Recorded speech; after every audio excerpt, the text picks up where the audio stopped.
اور 31 سورہ لقمان میں اگر آپ پڑھتے ہیں تو اللہ تعالیٰ کہتے ہیں کہ بندے تو میرا بھی شکر کر اور اپنے والدین کا بھی شکر کر. تو بڑا ہی بدنصیب ہوگا جو کہتا ہو کہ میں اللہ کا شکر کرتا ہوں اور ماں باپ کا شکر نہیں کرتا ہو, کیونکہ یہاں شکر کو اپنے شکر کے ساتھ جوڑ دیا.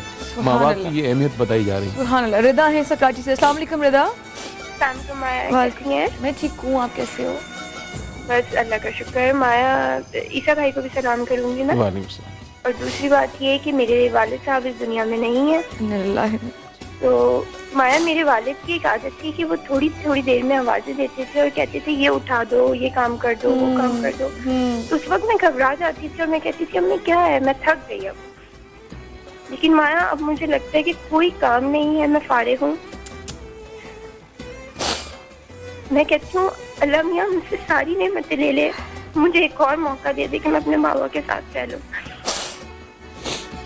میں بس بتا نہیں سکتی آپ کو کہ میں انہیں بہت یاد کرتی ہوں. جن کے ماں باپ ہیں میں یہی کہتی ہوں کہ وہ بہت ان کا کریں, جتنا کر سکتے ہیں وہ اپنے ماں باپ کا کریں. Thank you Raza, thank you call کرنے کے لیے. Thank you, God bless you. پھر موقع نہیں آتا نا یہ بات سمجھ میں آ جائے. یہ ہماری جو بہن نے بات کی نا, پھر موقع کہ جب وہ کہتے ہیں تو, اور یہ ہے, یہ مطلب کرتے ہیں بچے, لیکن یہ نعمت جب چھن جاتی ہے نا تو پھر ہم اللہ سے کہتے ہیں پھر ہوتا کچھ نہیں ہے, اور وہ چلے جاتے ہیں, اب موقع کچھ نہیں ہمارے پاس. تو میں یہ کہتا ہوں کہ ہر سورج اپنے ساتھ کچھ لوگوں کو لے جاتا ہے اور کچھ لوگوں کو چھوڑ دیتا ہے.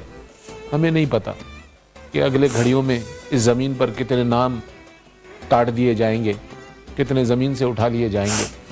بڑا ہی خوش نصیب آدمی ہوگا وہ جس کی سانس بھی چل رہی ہو اور اسے سمجھ بھی آ جائے کہ ماں باپ کی اہمیت کیا ہے.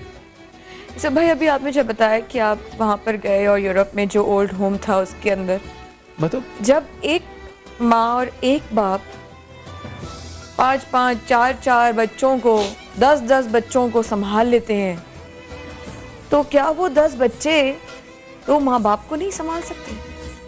یہ میں صرف اس لیے انہی کی دعاؤں سے, انہی کی تربیت سے, انہی کے کیے ہوئے کی وجہ سے آپ کسی مقام پہ پہنچتے ہیں. اور جب آپ کو اللہ تعالیٰ کسی مقام پہ پہنچا دیتا ہے تو آپ کیسے اپنے ماں باپ کو, آپ نے کہا سوکھی روٹی, اس نے کہا کہ جہاں مجھے تم کچا رکھتے ہو وہاں پر, وہ یہ کہہ رہی ہے کہ مجھے وہاں رکھیں بیٹا جو آپ, یعنی کہ فالتو اشیاء جہاں رکھی جاتی ہیں. آپ کو بادشاہ اور ملکہ بنا کے رکھنا چاہیے اپنے. اور اس وقت مجھے یہ حدیث بڑی یاد آئی تھی کہ یہ لوگ کہتے مدر ڈے, نبی کریم صلی اللہ علیہ وآلہ وسلم نے فرمایا, اور یہ روایت حضرت ابن عباس رضی اللہ تعالیٰ عنہ کی ہے کہ نبی کریم صلی اللہ علیہ وآلہ وسلم فرماتے ہیں کہ جو شخص اپنے والدین کو محبت اور شفقت کی ایک نظر سے صبح دیکھتا ہے تو اس کو ایک حج مقبول جتنا اجر ملتا ہے.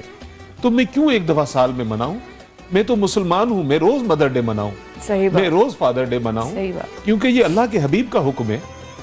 اس اللہ کی بشارت دینے والے نبی کریم صلی اللہ علیہ وآلہ وسلم جس کی محبت کی وجہ سے آپ اور میں نعمتوں کو حاصل کرتے ہیں, اگر احکامات بھول جائیں گے تو ہمارے ساتھ اچھائیاں نہیں ہوگی.